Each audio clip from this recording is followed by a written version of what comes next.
بسم اللہ الرحمن الرحیم۔ دوستو، اگر آپ کو ہماری ویڈیو پسند آئے تو ہمارے چینل کو لائک، شیئر اور سبسکرائب ضرور کریں۔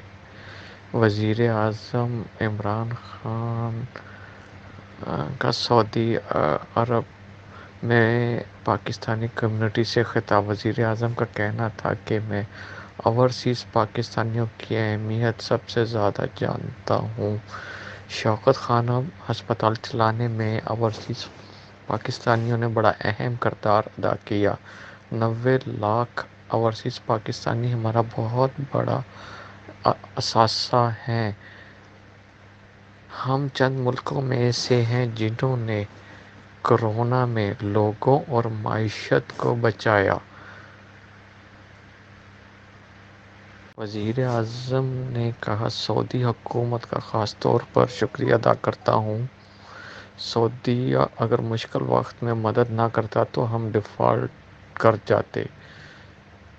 وزیر اعظم کا کہنا تھا کہ کورونا نے دنیا کی معیشت میں بڑی تباہی مچائی۔ بھارت میں کورونا نے تباہی مچا دی۔ اس سے پہلے بھی لاک ڈاؤن نے بھارتی معیشت کو نقصان پہنچایا تھا، لیکن ہم دنیا کے ان چند ممالک میں سے ایک ہیں جنہوں نے کورونا سے نمٹنے کے ساتھ اپنے لوگوں اور معیشت کو بھی بچایا۔